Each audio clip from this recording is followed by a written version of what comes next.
ketika kita melaksanakan ibadah solat, rukun solat itu ada 13. 13 rukun solat terbagi menjadi 3. Yang pertama namanya rukun qalbi, yang kedua namanya rukun qauli, yang ketiga namanya rukun fi'li. Rukun qalbi adalah rukun yang ada dalam hati kita, tidak bisa ditukar, dan wajib kita melakukannya karena ini merupakan syarat mutlak. Apa itu rukun qalbi? Yang pertama niat, yang kedua tertib. Kalau ada orang yang sudah tidak bisa berniat lagi, tidak tahu lagi dia solat apa yang akan dia lakukan, maka sesungguhnya pada orang yang demikian, ia tidak akan bisa lagi melaksanakan ibadah solat. Atau ada orang yang tidak bisa tertib lagi, tidak tahu dia apakah rukuk dulu, apa sujud yang terlebih dahulu.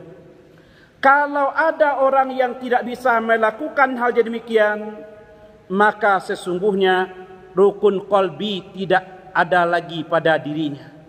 Dengan sendirinya orang tersebut tidak bisa melaksanakan ibadah solat. Yang kedua namanya rukun qauli. Rukun yang keluar dari mulut kita bentuknya ucapan.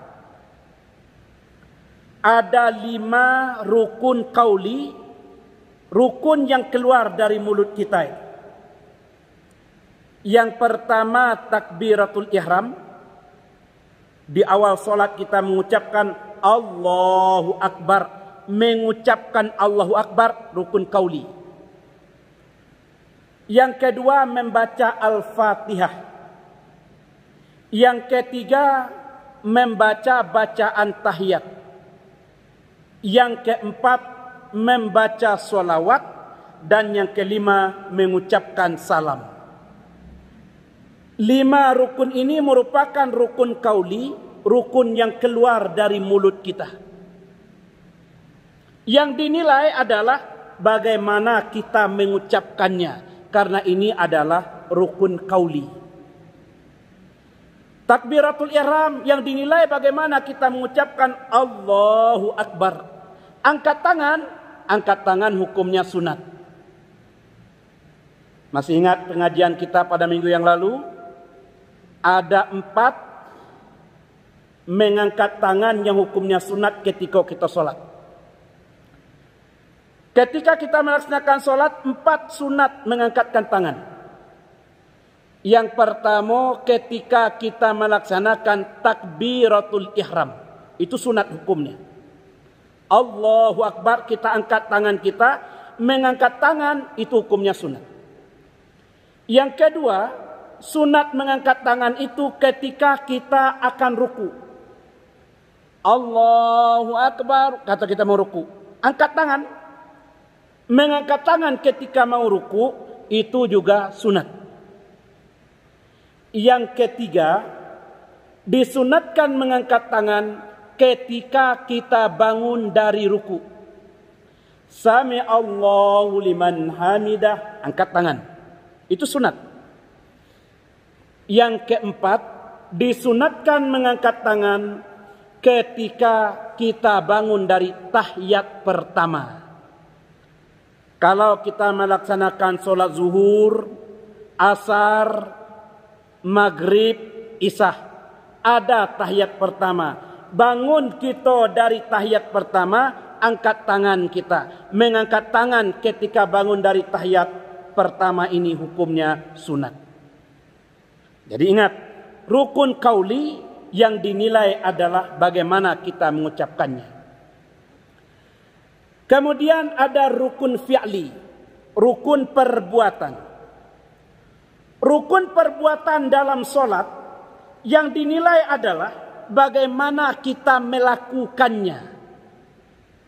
Rukun qalbi, bagaimana sikap hati kita. Rukun qauli, bagaimana mulut kita mengucapkannya. Rukun fi'li, bagaimana kita melakukannya. Ini disebut dengan rukun fi'li. Rukun fi'li itu ada 6. Rukun perbuatan itu ada 6. Yang pertama, berdiri betul. Yang kedua, ruku'. Yang ketiga, i'tidal. Yang keempat, sujud. Yang kelima, duduk antara dua sujud. Yang keenam adalah melaksanakan duduk tahiyat.